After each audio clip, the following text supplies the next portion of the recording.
Dear friends, welcome to my YouTube channel, The Classic Corner.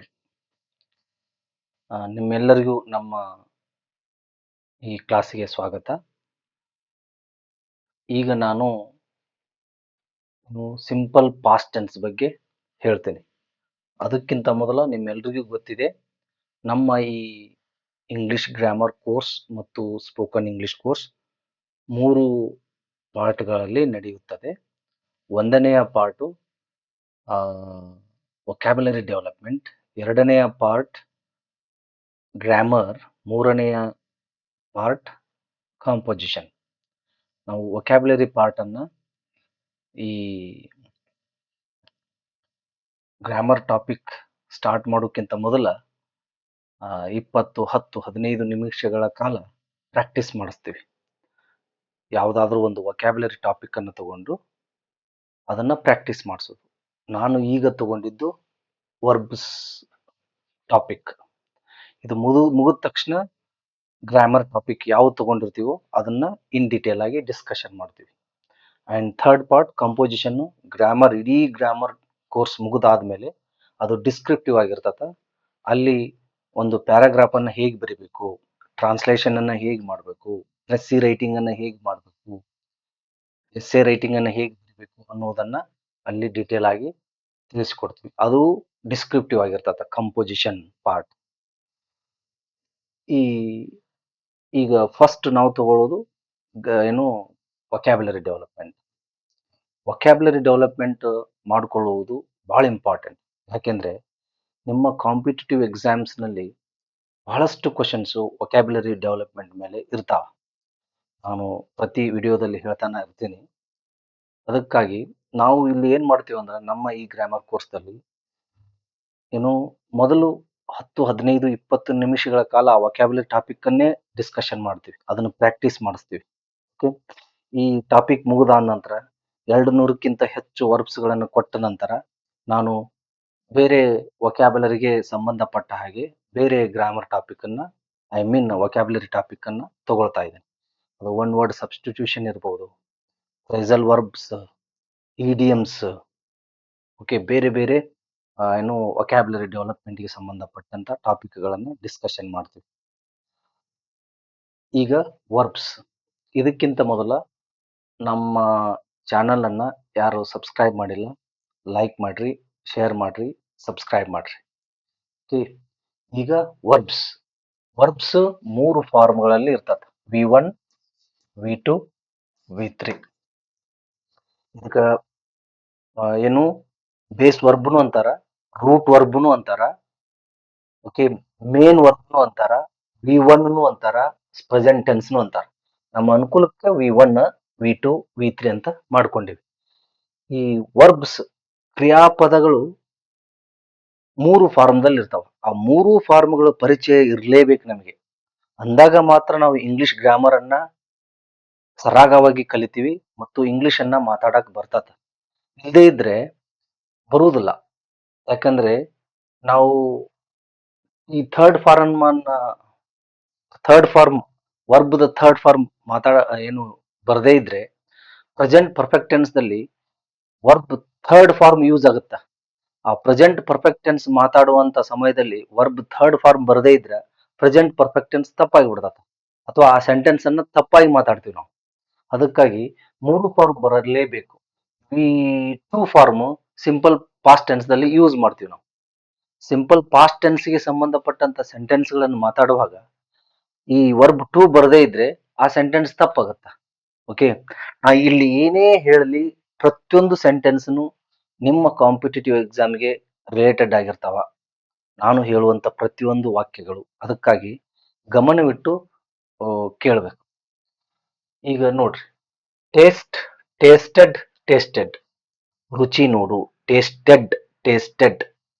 Teach, taught, taught, ಬೋಧಿಸು, ಕಲಿಸು. ಕಲಿಯುವುದಂದ್ರಲ್ಲ learn, ಕಲಿಸು ಅಂದ್ರ ಟೀಚ್, ಬೋಧಿಸು ಅಂತ ಅರ್ಥ. ಓಕೆ, ಈಗ ನೋಡಿ, ಬಹಳಷ್ಟು ಸ್ಟೂಡೆಂಟ್ಸ್ ನಾ ಅಬ್ಸರ್ವ್ ಮಾಡಿದ್ದೀನಿ. ಇಲ್ಲಿ ಏನ್ ಮಾಡ್ತಾರಂದ್ರ ಟೀಚ್, ಟೀಚ್ಡ್, ಟೀಚ್ಡ್ ಅಂತ ಪ್ರೊನೌನ್ಸ್ ಮಾಡ್ತಾರ, ಅಥವಾ ಅದನ್ನ ಟೀಚ್ಡ್ ಅಂತಾನ ತಿಳ್ಕೊಂಡ್ಬಿಟ್ಟಾರ. Verb 2 form and third form ಏನಂತ ತಿಳ್ಕೊಂಡಿದ್ದಾರೆ ಅಂದ್ರೆ verb second form, teached second form, teached third form, teached ಹೀಗೇನೇ ಬರೀತಾರೆ. ತಿಳ್ಕೊಳ್ಬೇಕು. ಟೀಚ್, ಟಾಟ್, ಟಾಟ್ ನೆನಪು ಉಳಿದೇ ಇದ್ರೆ ಒಂದು 10, 15, 25 ಸಲ ಅಥವಾ 100 ಸಲ ಆದ್ರೂ ರಿಪಿಟೇಷನ್ ಮಾಡ್ಬೇಕು, ಅಂದ್ರೆ ನೆನಪಿನಲ್ಲಿ ಉಳಿತದ ಅದು. Teach, taught, taught. Treat, treated, treated ಚಿಕಿತ್ಸೆ ಕೊಡು ಅಥವಾ ನಡೆಸಿಕೊಳ್ಳುವುದು. He was treated badly, like this. So treat, treated, treated. Tear, tore, torn ಹರಿಯುವುದು. ಟೇರ್ ಅಂದ್ರೆ ಇದು ಟಿಯರ್ ಅಂತ ಉಚ್ಚಾರ ಮಾಡಿದ್ರೆ ಕಣ್ಣೀರು ಆಗುತ್ತದ, ಅದು ಕಣ್ಣೀರು. ಇಲ್ಲಿ ಟೇರ್ ಅಂತ ಉಚ್ಚಾರ ಮಾಡಿದ್ರ ಅದು ಒಂದು ವರ್ಬ್ ಆಗುತ್ತೆ, ಹರಿ, ಪೇಪರ್ ಹರಿಯು, ಲೈಕ್ ದಿಸ್. ಟೇರ್ ನೋಡ್ರಿ, ಟೇರ್ಡ್, ಟೇರ್ಡ್ ಅಲ್ಲ, tear, tore, torn. It was torn apart ಅಂತಿರ್ತಾರೆ, ಲೈಕ್ ದಿಸ್. ಸಾಂದರ್ಭಿಕವಾಗಿ ಬೇರೆ ಬೇರೆ ಅರ್ಥಗಳನ್ನ ಕೊಡುವಂತದ್ದು ಇರ್ತದ ಅದು ಅದು ಬೇರೆ. ಬಟ್ ಇಲ್ಲಿ ನಾವು ಹರಿ ಅಂತ ಅರ್ಥ ಮಾಡ್ಕೊಡ್ರಿ. ಟೆಲ್, ಟೋಲ್ಡ್, ಟೋಲ್ಡ್ ಹೇಳು. ಕಾಮನ್ ವರ್ಬ್ಸ್ ಅನ್ನ ಕೊಡ್ತಾ ಇದ್ದೀನಿ ನಾನು ನಿಮಗೆ. ಇಂಗ್ಲಿಷ್ ಮಾತಾಡಕ ಅಥವಾ ಇಂಗ್ಲಿಷ್ ಅನ್ನ ನೀವು ಬಹಳ ಚೆನ್ನಾಗಿ ಕಲಿಬೇಕಾದ್ರೆ ಮಿನಿಮಮ್ ವರ್ಬ್ಸ್ ಸಾಕು. ಓಕೆ, ಮುಂದೆ ನೀವೇ ಅಡ್ವಾನ್ಸ್ಡ್ ವೊಕ್ಯಾಬ್ಯುಲರಿಯನ್ನ ನೀವೇ ಕಲಿತೀರಿ ಇವುಗಳ ಆಧಾರದ ಮೇಲೆ. ಅದಕ್ಕ ಏನು ಏನು ಡೇ ಟು ಡೇ ಲೈಫ್ ದಲ್ಲಿ ಏನ್ ಬಳಸ್ತೀವಲ್ಲ ನಾವು, ಆ ವರ್ಬ್ಸ್ ಗಳ ಪರಿಚಯ ಇದ್ರೆ ಸಾಕು. ನೀವೇ ಮುಂದೆ ಬೇರೆ ಬೇರೆ ವೊಕ್ಯಾಬ್ಯುಲರಿಯನ್ನ ಅಥವಾ ಅಡ್ವಾನ್ಸ್ಡ್ ವೊಕ್ಯಾಬ್ಯುಲರಿಯನ್ನ ಪದಗಳನ್ನ ಪರಿಚಯ ಮಾಡ್ಕೊಳ್ತೀರಿ ಇವುಗಳ ಆಧಾರದ ಮೇಲೆ. ಈಗ ನಾವು 3 ಸಲ ರಿಪಿಟೇಷನ್ ಮಾಡುವಂತ ರೂಢಿಯನ್ನ ಇಟ್ಕೊಂಡಿವಿ, ಅಂದ್ರೆ ನೆನಪಿನಲ್ಲಿ ಉಳಿಲಿ ಅನ್ನೋದು ಕಾರಣಕ್ಕಾಗಿ. ನೀವು ಬೇಕಾದ್ರೆ 5 ಸಲ ರಿಪಿಟೇಷನ್ ಮಾಡ್ಕೊಳ್ಬಹುದು. Okay, so taste, tasted, tasted. Taste, tasted, tasted. Taste, tasted, tasted. Teach, taught, taught. Teach, taught, taught. Teach, taught, taught. Treat, treated, treated. Treat, treated, treated. Treat, treated, treated. Tear, tore, torn. Tear, tore, torn. Tear, tore, torn. Tell, told, told. Tell, told, told. Tell, told, told. ಈ ರೀತಿಯಾಗಿ 3 ಸಲ repetition ಮಾಡ್ಬೇಕು. ಅಂದ್ರ first time ಹೇಳಿದಾಗ ಅಷ್ಟು ನಮಗೆ effective ಅನ್ಸಿರೋದಿಲ್ಲ ಅದು, ಅಥವಾ ಮನಸ್ಸಿನಲ್ಲಿ ತಗೊಂಡಿರೋದಿಲ್ಲ ನಾವು. ಸೆಕೆಂಡ್ ಟೈಮ್ ಹೇಳಿದಾಗ ಒಂದ್ ಸ್ವಲ್ಪ ಏನೋ ಕಾನ್ಸಂಟ್ರೇಷನ್ ಮಾಡ್ದಂಗ್ ಮಾಡ್ತೀವಿ. ಥರ್ಡ್ ಟೈಮ್ ಹೇಳಿದಾಗ ಇನ್ನೊಂದ್ ಸ್ವಲ್ಪ ಕಾನ್ಸಂಟ್ರೇಷನ್ ಹೆಚ್ಚಿಗೆ ಆಗತ್ತ, ಅಂದ್ರೆ ನೆನ್ಪಿನಲ್ಲಿ ಉಳಿಯಾಕ ಸಹಾಯಕ ಆಗುತ್ತದ ಅದು. ನೀವು 5 ಸಲ ಮಾಡಿದ್ರು ಒಳ್ಳೇದು, 10 ಸಲ ಮಾಡಿದ್ರು ಇನ್ನಿಷ್ಟು ನೆನ್ಪಿನಲ್ಲಿ ಉಳಿತದ. So as time permits, like this. Next grammar topic. ನಾವು ಗ್ರಾಮರ್ದಲ್ಲಿ ಟೆನ್ಸ್ ಅನ್ನ ಹೇಳ್ತಾ ಇದೀವಿ. ಓಕೆ, ಟೆನ್ಸ್ ಅನ್ನ ಹೇಳೋಕ್ಕಿಂತ ಮೊದಲ ಈ ನಮ್ಮ ಇಂಗ್ಲಿಷ್ ಗ್ರಾಮರ್ ಕೋರ್ಸ್ ಮತ್ತು ಸ್ಪೋಕನ್ ಇಂಗ್ಲಿಷ್ ಕೋರ್ಸಿಗೆ ಇಂಟ್ರೊಡಕ್ಷನ್ ಕ್ಲಾಸ್ ಅನ್ನ ತಗೊಂಡಿದ್ದೀನಿ. ನಾನು ಹೇಳಿದ್ದೀನಿ 8 ವಿಡಿಯೋಸ್ಗಳನ್ನ ಮಾಡಿದ್ದೀನಿ. ಆ ಇಂಟ್ರೊಡಕ್ಷನ್ ಕ್ಲಾಸ್ಗಳಲ್ಲಿ ಏನು ಈ ಕ್ಲಾಸ್ಗಳನ್ನ ನಾವು ಹೇಗೆ ತಗೊಳ್ತೀವಿ, ನೀವು ನಿಮ್ಮಲ್ಲಿ ಪ್ರೀವಿಯಸ್ ನಾಲೆಜ್ ಏನಿರಬೇಕು ಈ ವಿಡಿಯೋ ನೋಡ್ಬೇಕಾದ್ರೆ ಅನ್ನೋದನ್ನ ಕಂಪ್ಲೀಟ್ ಆಗಿ ಡಿಸ್ಕಷನ್ ಮಾಡೀನಿ 8 ವಿಡಿಯೋಸ್ಗಳಲ್ಲಿ. ಆ ವಿಡಿಯೋಸ್ಗಳನ್ನ ನೋಡಿ ಟೆನ್ಸ್ ಗೆ ಸಂಬಂಧಪಟ್ಟಂತ ವಿಡಿಯೋಸ್ಗಳನ್ನ ನೀವು ನೋಡ್ಬೇಕು. ಪ್ರೆಸೆಂಟ್ ಟೆನ್ಸ್ ದಿಂದ ಸ್ಟಾರ್ಟ್ ಆಗಿದೆ. ಓಕೆ, ಅದಕ್ಕಾಗಿ ನೀವು ಒಮ್ಮಿದ್ದೊಮ್ಮಲೆ ಈ ವಿಡಿಯೋವನ್ನ ಅಥವಾ ಒಂದು 4 ಟೆನ್ಸ್ ಗಳನ್ನು ಬಿಟ್ಟು ಅದ್ರ ಮುಂದಿನ ಟೆನ್ಸ್ ಅನ್ನ ನೋಡುವುದು ಅಷ್ಟು ನಿಮಗೆ ಅರ್ಥ ಆಗುದಿಲ್ಲ ಅದು. ಯಾಕಂದ್ರೆ ನಾನು ಕನ್ನಡದ ಮೂಲಕ ಇದನ್ನ ಕಲಿಸ್ತಾ ಇದ್ದೀನಿ. ಅದಕ್ಕೆ ಸ್ವಲ್ಪ ಚಾಲೆಂಜಿಂಗ್ ಟಾಸ್ಕ್ ಇದು. ಓಕೆ, ಕನ್ನಡದ ಮೂಲಕ ಇಂಗ್ಲಿಷ್ ಅನ್ನ ಕಲಿಯೋದು ಸ್ವಲ್ಪ ಟೈಮ್ ತಗೊಳುತ್ತಾ. ಅದಕ್ಕಾಗಿ ನೀವು ಹಿಂದಿನಿಂದ ವಿಡಿಯೋ ನೋಡ್ಕೊತ ಬಂದ್ರೆ ಚೆನ್ನಾಗಿ ಅರ್ಥ ಆಗುತ್ತೆ. ನಡುವೆ ಏನ್ ನೋಡ್ತಿರಲ್ಲ ಆ ವಿಡಿಯೋಸ್ಗಳು ಇಲ್ಲದೆ ಇದ್ರೆ ನಿಮಗೆ ಅಷ್ಟು ಅರ್ಥ ಆಗುದಿಲ್ಲ. ಓಕೆ, ಸೊ ನಾವು ಸಿಂಪಲ್ ಪಾಸ್ಟ್ ಟೆನ್ಸ್ಗೆ ಬಂದಿದ್ದೀವಿ. Present tense, past tense, future tense, main ಆಗಿ 3 ಟೆನ್ಸ್. ಅವುಗಳಲ್ಲಿ ಪ್ರತಿಯೊಂದು 4 ಟೆನ್ಸ್ ಅದಾವ. Simple present tense, present continuous tense, present perfect tense, present perfect continuous tense, ಹಾಗೆ ಪಾಸ್ಟ್ ಟೆನ್ಸ್, ಹಾಗೆ ಫ್ಯೂಚರ್ ಟೆನ್ಸ್. ಅದರಲ್ಲಿ 4, ಈ ಫ್ಯೂಚರ್ ದಲ್ಲಿ 4. ಪ್ರತಿಯೊಂದು ಟೆನ್ಸ್ ಅಂಡರ್ ದಲ್ಲಿನೂ 4 ತರದ ಸೆಂಟೆನ್ಸಸ್ ಇರ್ತಾವ. Affirmative, negative, interrogative, negative interrogative. For example, ಈ ಪ್ರೆಸೆಂಟ್ ಟೆನ್ಸ್ ಅನ್ನ ತಗೊಂಡ್ರಿ ಅಂತಂದ್ರೆ ಇದರಲ್ಲಿ 4 ತರದ sentence: affirmative, negative, interrogative, negative interrogative. ಹಾಗೆ ಸಿಂಪಲ್ ಪ್ರೆಸೆಂಟ್ ಟೆನ್ಸ್ ಅಲ್ಲಿ same 4 sentence. Present continuous tense ದಲ್ಲಿ same 4 sentence. Present perfect tense ದಲ್ಲಿ same 4 sentence. Present perfect tense ನಲ್ಲಿ same 4 sentence: affirmative, negative, interrogative, negative interrogative.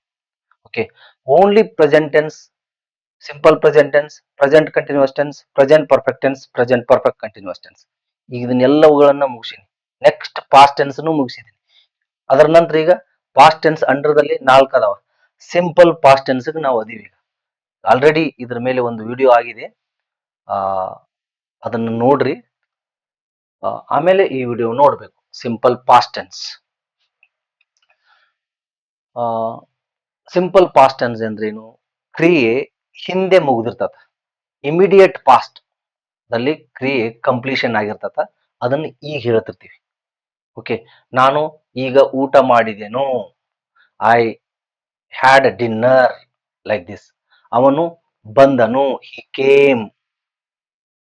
ಅವನು ನಿನ್ನೆ ಬಂದನು, he came yesterday. ಅವಳು ಹಾಡನ್ನು ಹಾಡಿದಳು, she sang a song. Okay, affirmative ಇದ್ದಾಗ ವರ್ಬ್ V2 ಇರ್ತತಿ ಇಲ್ಲಿ. Okay, like this. ಇದರ ಹೆಲ್ಪಿಂಗ್ ವರ್ಬ್ ಯಾವುದು ಅಂತಂದ್ರ ಡಿಡ್. ನೋಡ್ರಿ, ಪ್ರೆಸೆಂಟ್ ಟೆನ್ಸ್ ದಿಂದ ಬರ್ರಿ ನೀವು. Only present tense to be form ಯಾವ್ಯಾವು? Am, is, are. Only present tense, only past tense ನಲ್ಲಿ ಅವಕ್ಕೆ ಟು ಬಿ ಫಾರ್ಮ್ ಅಂತ ಹೇಳ್ಬೇಕು. ಹೆಲ್ಪಿಂಗ್ ವರ್ಬ್ ಅಂತ ಹೇಳುವುದು ಅಷ್ಟು ಸೂಕ್ತವಲ್ಲ. ಯಾಕಂದ್ರ ಅಲ್ಲಿ ಇರುವಿಕೆಯನ್ನ ಮಾತ್ರ ಸೂಚಿಸ್ತಾವ. Okay, simple present tense helping verb do, does. Present continuous tense helping verb am, is, are. Present perfect tense helping verb have, has. Present perfect continuous tense helping verb have, has. Okay, ಇಲ್ಲಿ have been, has been ಬರ್ತತಲ್ಲ, been ಅಲ್ಲ, but have, has ಅಂತಾನೆ ಇಟ್ಕೊಳ್ಬೇಕು. ಆ present perfect tense ದಲ್ಲಿ ಇರುವಂತ have ಮತ್ತು has ಗೆ ವ್ಯತ್ಯಾಸವನ್ನು ತೋರಿಸೋದಕ್ಕ ಹ್ಯಾವ್ ಬೀನ್, ಹ್ಯಾಸ್ ಬೀನ್ ಅಂತ ನೆನಪಿಟ್ಕೊಳ್ಬೇಕಷ್ಟೇ. ಓಕೆ, ಆದ್ರೆ ರಿಯಲ್ ಆಗಿ ಪ್ರೆಸೆಂಟ್ ಪರ್ಫೆಕ್ಟ್ ಕಂಟಿನ್ಯೂಸ್ ಟೆನ್ಸ್ ದಲ್ಲಿನೂ ಸಹ ಹ್ಯಾವ್ ಮತ್ತು ಹ್ಯಾಸ್ ಹೆಲ್ಪಿಂಗ್ ವರ್ಬ್ಸ್. ಹಾಗೆ only past tense to be form was, were, like this. ನಾವು ಈಗ ಸಿಂಪಲ್ ಪಾಸ್ಟ್ ಟೆನ್ಸ್ ದಲ್ಲಿ ಅದೀವಿ. ಇದನ್ನ ನೀವು ತಿಳ್ಕೊಬೇಕಾದ್ರ ಅಥವಾ ಇನ್ನಿಷ್ಟು ಇದು ಸ್ಪಷ್ಟತೆ ನಿಮಗೆ ಸಿಗ್ಬೇಕಾದ್ರೆ ಇದರಲ್ಲಿ ನೀವು ಸಿಂಪಲ್ ಪ್ರೆಸೆಂಟ್ ಟೆನ್ಸ್ ಅನ್ನ ನೋಡ್ಬೇಕು. ಇದನ್ನ ಒಟ್ಟಿಗೆ ಸ್ಟಡಿ ಮಾಡ್ಬೇಕು, ಅಂದ್ರೆ ಈಜಿ ಆಗತ್ತ. ಇಲ್ಲ ಆ ವಿಡಿಯೋ ನೋಡಿ ಇದಕ್ ಬರ್ರಿ ನೀವು. ಓಕೆ, ಕಂಪಲ್ಸರಿ ಎಲ್ಲಾ ವಿಡಿಯೋಸ್ ಗಳನ್ನ ನೋಡ್ರಿ, ಬಟ್ ಈ ಟೆನ್ಸ್ ಹೇಳುವಾಗ ಸಿಂಪಲ್ ಪ್ರೆಸೆಂಟ್ ಟೆನ್ಸ್ ಅನ್ನ ನೋಡು. ಪ್ರೆಸೆಂಟ್ ಕಂಟಿನ್ಯೂಸ್ ಟೆನ್ಸ್, ಈ ಪಾಸ್ಟ್ ಕಂಟಿನ್ಯೂಸ್ ಟೆನ್ಸ್ ಹೇಳುವಾಗ ಪ್ರೆಸೆಂಟ್ ಕಂಟಿನ್ಯೂಸ್ ಟೆನ್ಸ್ ಅನ್ನ ವಿಡಿಯೋ ನೋಡಿ ಪಾಸ್ಟ್ ಕಂಟಿನ್ಯೂಸ್ ಟೆನ್ಸ್ ಅನ್ನ ನೋಡ್ಬೇಕು. ಓನ್ಲಿ ಪ್ರೆಸೆಂಟ್ ಟೆನ್ಸ್ ಅಥವಾ ಓನ್ಲಿ ಪಾಸ್ಟ್ ಟೆನ್ಸ್ ನೋಡುವಾಗ ಓನ್ಲಿ ಪ್ರೆಸೆಂಟ್ ಟೆನ್ಸ್ ವಿಡಿಯೋವನ್ನ ನೋಡ್ಬೇಕು. ಪಾಸ್ಟ್ ಪರ್ಫೆಕ್ಟ್ ಟೆನ್ಸ್ ಅನ್ನ ನೋಡುವಾಗ ಪ್ರೆಸೆಂಟ್ ಪರ್ಫೆಕ್ಟ್ ಟೆನ್ಸ್ ವಿಡಿಯೋವನ್ನ ನೋಡ್ಬೇಕು. ಅಂದ್ರೆ ಎರಡಕ್ಕೂ ಕಂಪ್ಯಾರಿಸನ್ ಮಾಡಿ ನೋಡಿದಾಗ ನಿಮಗೆ ಎರಡರದ್ದು ಅರ್ಥ ಸ್ಪಷ್ಟ ಆಗುತ್ತ. ಓ, ಈ ಪ್ರೆಸೆಂಟ್ ಪರ್ಫೆಕ್ಟ್ ಟೆನ್ಸ್ ಅನ್ನ ಯಾವಾಗ ಮಾತಾಡ್ತೀವಿ, ಪಾಸ್ಟ್ ಪರ್ಫೆಕ್ಟ್ ಟೆನ್ಸ್ ಅನ್ನ ಯಾವಾಗ ಮಾತಾಡ್ತೀವಿ ಅನ್ನೋದು ಗೊತ್ತಾಗುತ್ತೆ ನಿಮಗೆ. Okay, simple present tense subject V2 object, ಇದು ಫಾರ್ಮುಲಾ, ಅಫರ್ಮೇಟಿವ್ ಫಾರ್ಮುಲಾ. ಇದು ಯಾವಾಗಲೂ ಎಲ್ಲಾ ಸಬ್ಜೆಕ್ಟ್ಸ್ಗೂ, for all subjects did is used. Okay, ಎಲ್ಲಾ ಸಬ್ಜೆಕ್ಟ್ಸ್ಗೂ ಡಿಡ್ ಯೂಸ್ ಆಗುತ್ತ. ಅಲ್ಲಿ ಸಿಂಪಲ್ ಪ್ರೆಸೆಂಟ್ ಟೆನ್ಸ್ ದಲ್ಲಿ ಡೂ, ಡಸ್ ಎರಡು ಹೆಲ್ಪಿಂಗ್ ವರ್ಬ್ ಅದಾವ. ಐ, ವಿ, ಯು, ದೇ ಇದ್ದಾಗ ಡೂ ಯೂಸ್ ಮಾಡ್ತೀವಿ. ಹಿ, ಶಿ, ಇಟ್ ಇದ್ದಾಗ ಡಸ್ ಯೂಸ್ ಮಾಡ್ತೀವಿ ಅಲ್ಲಿ. ಓಕೆ, ಸಿಂಬಾಲಿಕ್ ಆಗಿ ನಾವು I, we, you, he, she, it, they ಅಂತೇಳಿ ಪ್ರೊನೌನ್ಸ್ ಗಳನ್ನ ಯೂಸ್ ಮಾಡಿರ್ತೀವಿ. ಆದರೆ ನೀವು ಯಾವ್ದಾದ್ರೂ ಯೂಸ್ ಮಾಡ್ಕೊಳ್ಬಹುದು. ಹಿ ಇದ್ದಲ್ಲಿ ರಮೇಶ್ ಅನ್ಬಹುದು, ಯಾರ್ದಾದ್ರೂ ಹೆಸರು ಹೇಳ್ಬಹುದು, ವಸ್ತುಗಳ ಹೆಸರು ಇರಬಹುದು, ಪಕ್ಷಿಗಳ ಹೆಸರು ಇರಬಹುದು, ಕಂಟ್ರೀಸ್ ಗಳ ಹೆಸರು ಇರಬಹುದು, ಸ್ಟೇಟ್ಸ್ ಗಳ ಹೆಸರು ಇರಬಹುದು. Okay, like this. ಈಗ ನೋಡ್ರಿ, ಅಲ್ಲಿ simple present tense helping verbs do, does. ಅಲ್ಲಿ ಫಾರ್ಮುಲಾ ಏನು? ಸಬ್ಜೆಕ್ಟ್ V1 ಅಲ್ಲಿ ಸಬ್ಜೆಕ್ಟ್ V1 ಆಬ್ಜೆಕ್ಟ್, ಇಲ್ಲಿ ಸಬ್ಜೆಕ್ಟ್ V2 ಆಬ್ಜೆಕ್ಟ್. ಓಕೆ, ಈಗ ನೋಡ್ರಿ, ಇಂಥದ್ದೊಂದು ಕನ್ನಡ ಸೆಂಟೆನ್ಸ್ ಅನ್ನ ಬರ್ದಿನಿ ನಾನು. ಇದು simple present tense, past tense. Simple past tense ಅಂತ ಹೆಂಗ್ ಗೊತ್ತಾಗುತ್ತಂದ್ರ, ಯಾವುದೇ ಟೆನ್ಸ್ ಇದೇ ನನ್ನ ಕನ್ನಡದ ವಾಕ್ಯ ಇದೇ ಟೆನ್ಸ್ ಅಂತ ಯಾವಾಗ ಗೊತ್ತಾಗುತ್ತಂದ್ರ, ನೀವು ವರ್ಬ್ ಅನ್ನ ನೋಡಿಬಿಟ್ರೆ ಗೊತ್ತಾಗ್ಬಿಡ್ತದೆ. ನಮ್ಮ ಕನ್ನಡ ವಾಕ್ಯದಲ್ಲಿರುವ ಕ್ರಿಯಾಪದವನ್ನ ಅಬ್ಸರ್ವ್ ಮಾಡಬೇಕು, ಕ್ಲೋಸ್ ಆಗಿ ಅಬ್ಸರ್ವ್ ಮಾಡಬೇಕು. ಅಂದಾಗ ಅದು ಯಾವ್ದ ಟೆನ್ಸ್ ಅಂತ ನಿಮ್ಗೆ ಗೊತ್ತಾಗುತ್ತೆ. ಟೆನ್ಸ್ ಅಂತ ಗೊತ್ತಾಗದಾಗ ಯಾವ ವಾಕ್ಯ ಅಂತ ನೀವು ನೋಡ್ಬೇಕು. ಅದು ಅಫರ್ಮೇಟಿವ್ ದಲ್ಲಿ ಇದೆಯೋ, ನೆಗೆಟಿವ್ ದಲ್ಲಿ ಇದೆಯೋ, ಇಂಟ್ರಾಗೇಟಿವ್ ದಲ್ಲಿ ಇದೆಯೋ, ನೆಗೆಟಿವ್ ಇಂಟ್ರಾಗೇಟಿವ್ ದಲ್ಲಿ ಇದೆಯೋ. ನಿಮ್ಮ ಕನ್ನಡದ ವಾಕ್ಯ ಯಾವುದರಲ್ಲಿದೆಯೋ ಆಯಾ ಸೂತ್ರಕ್ಕೆ ಅನುಗುಣವಾಗಿ ವಾಕ್ಯಗಳನ್ನ ಕಟ್ಕೊಳ್ಬೇಕು. ಓಕೆ, ಈ ಟೆನ್ಸ್ ಅಂತ ಗೊತ್ತಾಗಬೇಕಾದ್ರೆ ವರ್ಬ್ ನೋಡಿದ ಮೇಲೆನೆ ಗೊತ್ತಾಗುತ್ತೆ, ಬೇರೆ ವರ್ಡ್ ನೋಡಿದ್ರೆ ಗೊತ್ತಾಗುದಿಲ್ಲ.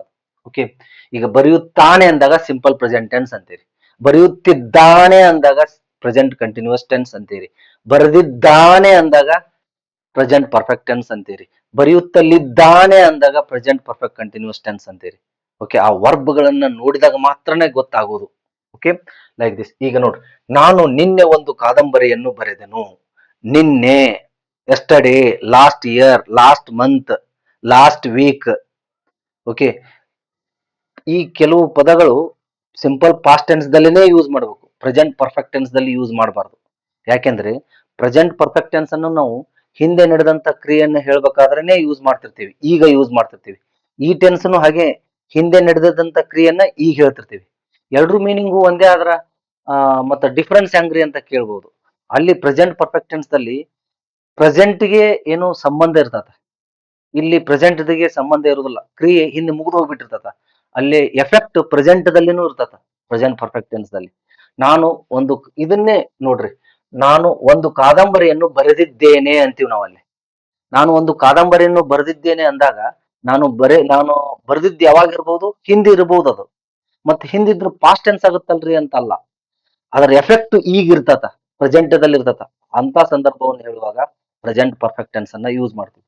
ಅಲ್ಲಿ ನಿನ್ನೆ, ಲಾಸ್ಟ್ ಇಯರ್, ಲಾಸ್ಟ್ ಮಂತ್ ಅಂತ ಯೂಸ್ ಮಾಡುವಂಗಿಲ್ಲ ಪ್ರೆಸೆಂಟ್ ಪರ್ಫೆಕ್ಟ್ ಟೆನ್ಸ್ ದಲ್ಲಿ. ಓಕೆ, ನಾನು ನಿನ್ನೆ ಒಂದು ಕಾದಂಬರಿಯನ್ನು ಬರೆದೆನು, ಇದು ಅಫರ್ಮೇಟಿವ್ ಸೆಂಟೆನ್ಸ್. ಇದನ್ನ ನೋಡ್ರಿ, ಇದರಲ್ಲಿ ಸಬ್ಜೆಕ್ಟ್ ಯಾವುದು ಗುರುತಿಸ್ಬೇಕು.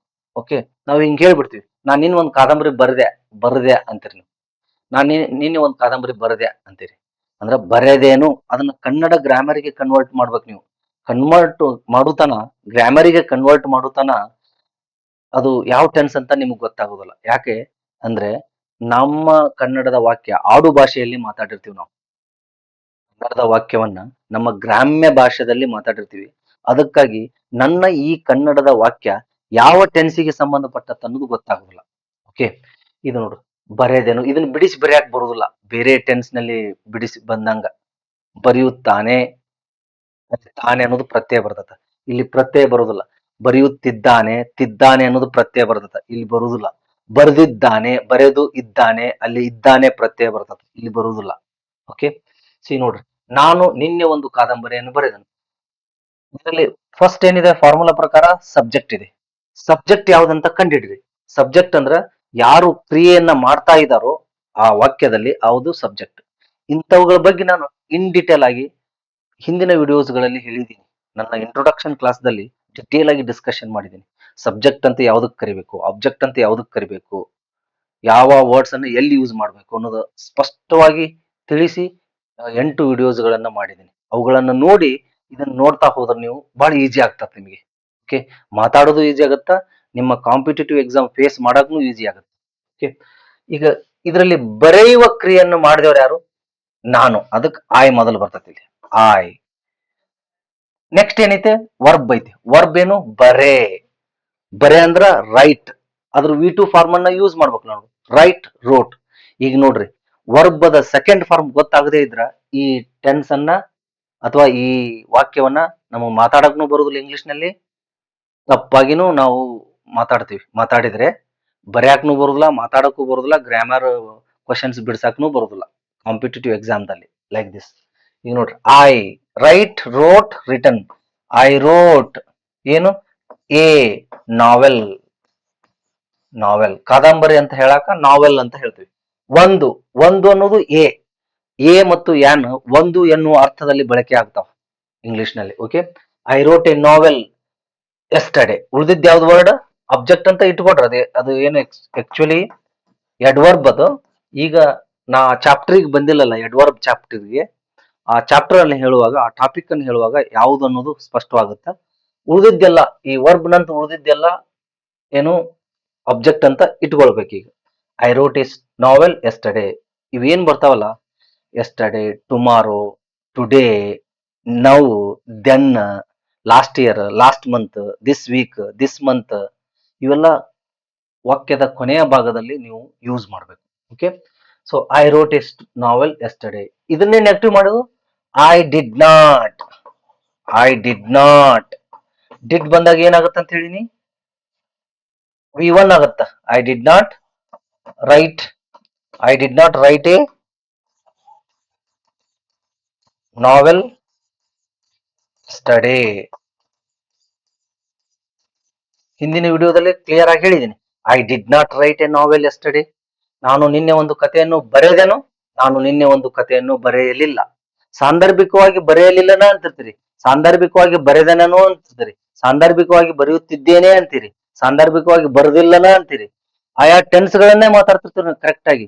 ಅದಕ್ಕಾಗಿ ನನ್ನ ಕನ್ನಡದ ವಾಕ್ಯ ಇಂಗ್ಲಿಷ್ನ ಯಾವ ಟೆನ್ಸಿಗೆ ಸಂಬಂಧಪಟ್ಟಾತ ಮತ್ತು ಯಾವ ವಾಕ್ಯಕ್ಕೆ ಸಂಬಂಧಪಟ್ಟಾತ ಅನ್ನೋದ್ರ ಬಗ್ಗೆ ಹೆಚ್ಚು ಗಮನ ಕೊಡ್ಬೇಕು ನೀವು. ಮೊದಲ ಸ್ವಲ್ಪ ತೊಂದರೆ ಆಗುತ್ತೆ ಇದನ್ನ ಕಲಿಬೇಕಾದ್ರೆ, ಕನ್ನಡದ ಮೂಲಕ ಕಲಿಬೇಕಾದ್ರೆ ಕನ್ಫ್ಯೂಷನ್ ಆಗತ್ತ ತಲೆಯಲ್ಲಿ, ಸುತ್ತಿ ಬಳಸಿ ಕಲ್ತಂಗ ಆಗತ್ತ.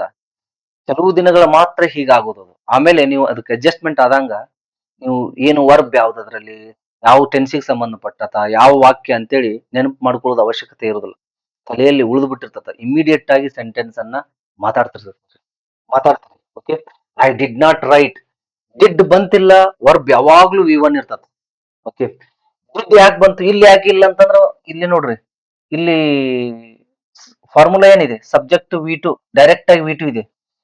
ರೂಲ್ ಪ್ರಕಾರ ಏನು, ಒಂದು ವಾಕ್ಯವನ್ನ ನಾವು ನೆಗೆಟಿವ್ ಮಾಡ್ಬೇಕಾದ್ರ ಹೆಲ್ಪಿಂಗ್ ವರ್ಬ್ ಮುಂದೆನೆ ನಾಟ್ ಬರಿಬೇಕು.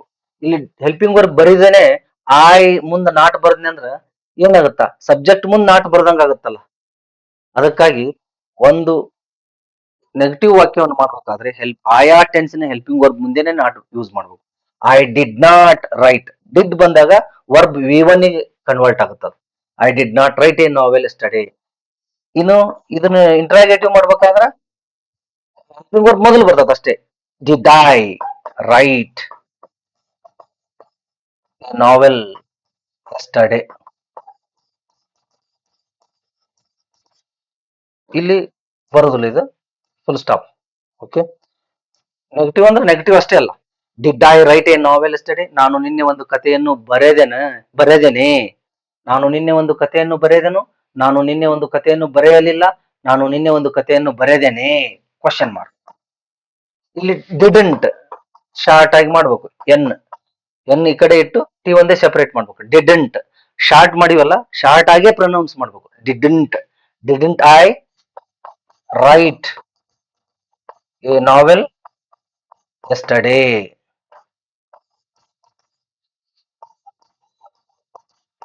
ಓಕೆ, ಇನ್ನೊಂದನ್ನು ಮಾಡ್ಬೋದು, did I not write a novel yesterday. ಮತ್ ನಾಟ್ ಇಲ್ಲೇ ಬರ್ದಿರಲ್ರಿ, ಸಬ್ಜೆಕ್ಟ್ ಮುಂದ್ ಬರ್ದಿರಲ್ರಿ ಅಂತಂದ್ರ ನಾವು ನಾಟನ್ನ ಈ ಕಡೆ ತಂದೀವಿ. ಅದು ರೂಲ್ ಇದೆ ಏನು, ನೀವು ಒಂದ್ ವೇಳೆ ನಾಟನ್ನ ಶಾರ್ಟ್ ಮಾಡದೇ ಇದ್ರೆ ಸಬ್ಜೆಕ್ಟ್ ಮುಂದೆ ನಾಟ್ ಯೂಸ್ ಮಾಡ್ಬೇಕಂತ ರೂಲ್ ಇದೆ, ಲಾಸ್ಟ್ ಸೆಂಟೆನ್ಸ್ ಅಷ್ಟೇ.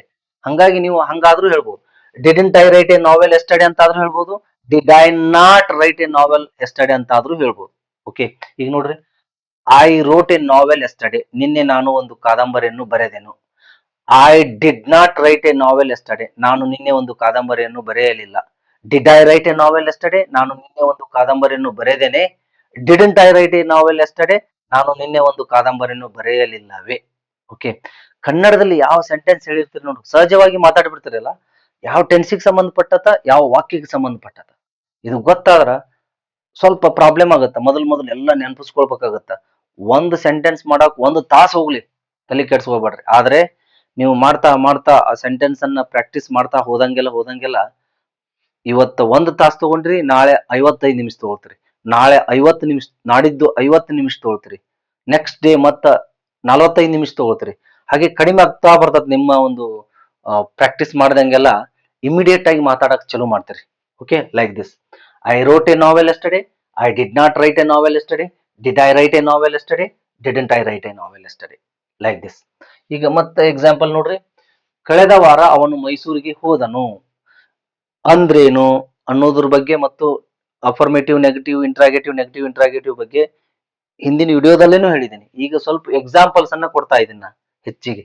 ಕಳೆದ ವಾರ ಅವನು ಮೈಸೂರಿಗೆ ಹೋದನು, ಮೈಸೂರಿಗೆ ಹೋದವ್ರು ಯಾರು, ಅವನು, ಅದಕ್ಕೆ ಹೀ ಬರ್ತತಿ ಇಲ್ಲಿ, ಹೀ ಆಮೇಲೆ ವಿ ಟು ಇದೆ, ಇದು ಅಫರ್ಮೇಟಿವ್ ಸೆಂಟೆನ್ಸ್. ವಿ ಟು ಯಾವುದು? ಹೋಗು ಅನ್ನಕ್ಕೆ ಏನಂತಾರ? ಹೋಗು ಅಂತ ಹೇಳಲಿಕ್ಕೆ ಗೋ. ಅದ್ರ V two form go, went, gone. V two went. ನೋಡ್ರಿ, ವಿ ಟು ಫಾರ್ಮ್ ಗೊತ್ತಿರದೇ ಇದ್ರ, ವರ್ಬ್ ಫಾರ್ಮ್ ಗೊತ್ತಿರದೇ ಇದ್ರೆ ನೋಡಿ ಏನಾಗತ್ರಿ, ಈ ಟೆನ್ಸ್ ಅನ್ನ ಬಳಕೆ ಮಾಡಕ್ ಆಗುದಿಲ್ಲ, ತಪ್ಪಾಗಿ ಬಿಡ್ತತ. ಕಾಂಪಿಟೇಟಿವ್ ಎಕ್ಸಾಮ್ ಅನ್ನ ಫೇಸ್ ಮಾಡಕ್ ಆಗುದಿಲ್ಲ. ಓಕೆ, ಗ್ರಾಮೆಟಿಕಲ್ ಆಗಿ ಮಾತಾಡಕ್ ಆಗುದಿಲ್ಲ. He went to Mysuru. ಊರ ಹೆಸರು ಬರ್ತಾವಲ್ಲ ಯಾವಾಗ್ಲೂ ಟು ಅಂತ, ಅವುಗಳ ಹಿಂದೆ to Mysuru, to Bengaluru, to Dharwad ಹಿಂಗ್ ಹೇಳ್ತಿರ್ಬೇಕು. ಹಿ ವೆಂಟ್ ಟು ಮೈಸೂರ್ ಕಳೆದ ವಾರ, ನಿನ್ನೆ, ಮೊನ್ನೆ, ಇಂದು, ಈಗ, ಆಗ, ಕಳೆದ ವರ್ಷ, ಈ ವಾರ, ಈ ವರ್ಷ, ಇಂಥವೇನ್ ಬರ್ತಾವಲ್ಲ ವರ್ಡ್ಸ್ ಕನ್ನಡದಲ್ಲಿ, ವಾಕ್ಯದ ಕೊನೆಯ ಭಾಗದಲ್ಲಿ ಯೂಸ್ ಮಾಡ್ಬೇಕು ಅವನ್ನ. Okay, I went to Mysore last week. ಈ last week, yesterday, last year simple past tense ದಲ್ಲೇನೆ ಯೂಸ್ ಮಾಡ್ಬೇಕು ನೀವು. Okay, he went to Mysore last week. ಇದನ್ನ ನೆಗೆಟಿವ್ ಮಾಡ್ಬೇಕಾದ್ರೆ he did not go to Mysore last week. Did ಬಂದಾಗ go ಬರ್ತಲ್ಲ. Interrogative, did he go to Mysore last week? Negative interrogative. Didn't he go to Mysore last week? ಇನ್ನೊಂದು, did he not go to Mysore last week? ಈ ತರ. ಅವನು ನಿನ್ನೆ ಮೈಸೂರಿಗೆ ಹೋದನು, ಅವನು ನಿನ್ನೆ ಮೈಸೂರಿಗೆ ಹೋಗಲಿಲ್ಲ, ಅವನು ನಿನ್ನೆ ಮೈಸೂರಿಗೆ ಹೋದನೇ, ಅವನು ನಿನ್ನೆ ಮೈಸೂರಿಗೆ ಹೋಗಲಿಲ್ಲವೇ, ಲೈಕ್ ದಿಸ್. ಇದನ್ನ ನೋಡ್ರಿ, ಆ ಹುಡುಗನು ನಿನ್ನೆ ಬಹಳ ಚೆನ್ನಾಗಿ ಮಾತನಾಡಿದನು. ಮಾತನಾಡಿದವರು ಯಾರು? ಹುಡುಗನು ಅಷ್ಟೇ ಅಲ್ಲ, ಆ ಹುಡುಗನು. ಆ ಅಂತ ಹೇಳಿಕೆ ದಟ್ ಅಂತ ಯೂಸ್ ಮಾಡ್ತೀವಿ.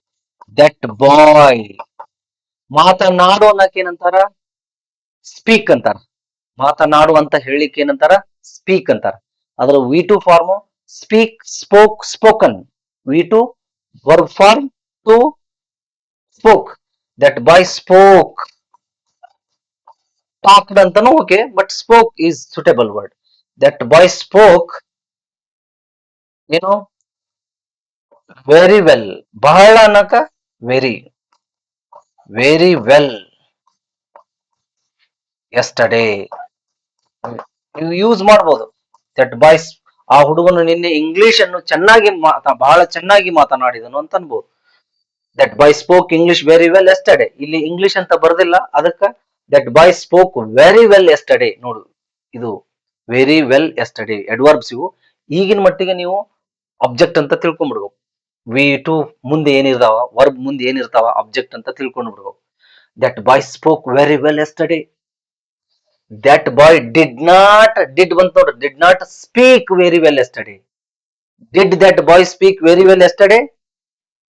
Didn't that boy speak very well yesterday? Did that boy not speak very well yesterday? Last ಕೊನೆಯ ವಾಕ್ಯ ಎರಡು ಆಗ್ತದೆ. ಈ ತರ ಹಲವಾರು ವಾಕ್ಯಗಳನ್ನ ನೀವು ಕಟ್ಕೊಳ್ಬೇಕು. ಓಕೆ, ಅವಳು ನಿನ್ನೆ 2 ಕುರ್ಚಿಗಳನ್ನು ಮುರಿದಳು. She broke 2 chairs yesterday.